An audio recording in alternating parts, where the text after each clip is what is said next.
Hapo kwenye mitandao ya kijamii ni kweli tunashuhudia vijana wengi wapo huko na wanafanya mambo ambayo sio mazuri, lakini pia na upotevu mwingi. Yani wapo ambao wanajinasibisha na Uislamu, lakini mambo ambayo wanafanya kwenye mitandao ya kijamii sio mazuri. Sasa nasaha zako wewe kwa hawa watumiaji wa mitandao ya kijamii ambao ni Waislamu, lakini sura ambao wanaionyesha pale ni kama kuchafua ule Uislamu wenyewe?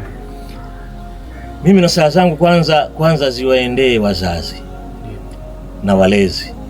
Pili, haswa hawa wanaosimamia ulinganiaji wa dawa, ulinganiaji wa Uislamu kwa watu. Inabidi kwamba hawa wanaosimamia hili wakae watafakari mbinu tofauti za kuweza kuwavuta hawa vijana na kuwapa maelekezo, semina, warsha, mihadhara, makongamano, ili wawafahamishe namna nzuri ya kutumia mitandao ya kijamii. Kweli ni kwamba vijana wameinukia tu, wamekutana na hivi vitu, hajaonyeshwa namna, basi matokeo yake ndio wanatumia vibaya, na bado kuna na maadui sasa wamezidi kupata fursa hiyo, wanatumia. Sasa leo hii kuwa yani mtu mashuhuri ni jambo kubwa sana, lakini huwezi kuwa mashuhuri bila kwenda kinyume na misingi ya dini. Naona misingi ya dini kwamba uwe msanii wa nyimbo, msanii wa filamu, msanii wa nini, yani hivi, bali vingine hata si wasanii such wanapeleka vitu ambavyo vinaleta kigegezi, yani washindwa hata kusikiliza au kuangalia. Peke yako, achilia mbali kuona watu, peke yako huwezi. Yani vitu vya kutisha mno. Sasa hii imepelekea vijana, sasa mkuta kijana darasa la 6 anatumia, chukua simu ya baba au ya mama, na mama anamwachia simu, hata hujui anaangalia nini. Lakini kama utampa maelekezo anaangalia nini mzazi, hiki kitu kifaa ni 1 2 3, kama vile tunavyopewa maelekezo ya kisu ndani ya nyumba. Hiki bwana, ukifanya mchezo cha kukata, hiki hapa kinakusaidia kukata nyanya au kukata kitu. Hakuna maelezo haya katika hii mitandao ya kijamii.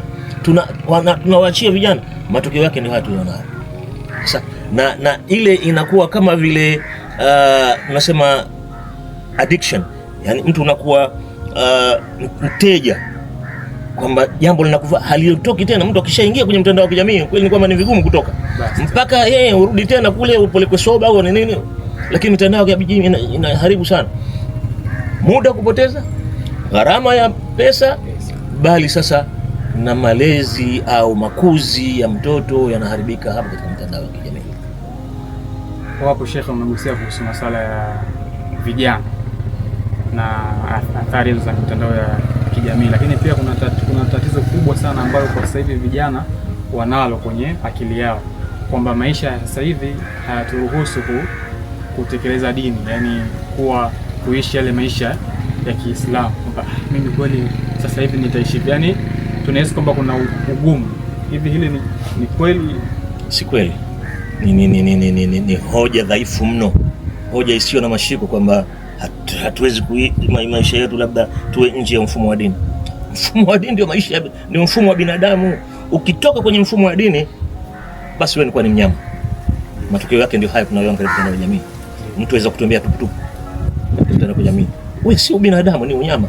Mtu aweza kumtukana yote ambaye ana sawa rika lake au juu yake, mtu anaweza kumkosea adabu mtu yote, mtu anaweza kujinyonga, mtu anaweza kufanya lolote lile ndani ya mitandao. Sasa yote hii ni kwamba ametoka nje ya misingi au misimamo au nasema mfumo wa dini.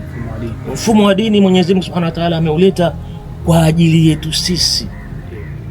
Na labda mtu anaona kwamba akizungumziwa mfumo wa dini anafikiria ni kuswali tu, afikiria labda akae ndani. No. Mfumo wa dini ni maisha yako unayoishi, ambayo wala hutamuudhi mtu, hutampiga mtu, hutamtukana mtu, hutomdhalilisha mtu. Huu ndio mfumo wa dini. Wala wewe mwenyewe hutajidhalilisha wala Sasa kama hatutafikiria kwamba Mwenyezi Mungu ndio alileta hii dini, na kama huna fikra kwamba wewe maisha yako yote yanakuwa chini ya Mwenyezi Mungu ndio anayeendesha, sio utakuwa si Muislamu tena. Lakini ukifahamu kwamba kuna muendeshaji wa maisha, basi tuangalie ala lahul amru wa lahul khalqu wa lahul amru, jua kwamba yeye ndio mwenye kuumba na yeye ndio anaweka amri. Kwa hiyo lazima tukubali hilo. Ukikataa hilo ni kwamba wewe kwanza utakuwa wewe humwamini Mungu. Sasa utakuwa tena Muislamu hapo? Hakuna Uislamu tena hapo. Sasa ni kurudi nyuma, ukubali kwamba mimi ni kiumbe wa Mwenyezi Mungu. Tuangalie Mwenyezi Mungu ametaka nini. Kwenda kulia nende kulia, usende kushoto nisende kushoto. Simple like that. Na si maisha magumu, maisha ya kawaida. Maisha ya kawaida, bali tuko tayari shondo. Sasa vijana wanaishi maisha ya dhiki sana sasa hivi. Nitapata wapi, nitapata nini? Kwa hiyo anaiba, anatapeli, anafanyaje? Anafanya kila aina ya vurugu ili afanikiwe maisha ya dunia. Na akishapata sasa bado anataka ziada. Anataka ziada, matokeo yake ndio haya tunayosikia kama sasa hivi tunavyoyaona kwenye mitandao ya kijamii inazungumziwa. Hao viongozi wakubwa, hao wenye mapesa, jinsi walivyolaghaiwa na Myahudi anaitwa Epstein. Aliwachukua karibuni na wale walikuwa na tamaa. Sasa matokeo yake ni haya tuliona. Video za ajabu, vitu vya ajabu. Watu wafanya mambo machafu kupita kiasi. Na ni mtu tayari anao uwezo, mtu tayari anayo nafasi. Kwa nini ifikie hatua hii? Asiada. Kuacha mfumo aliweka Allah.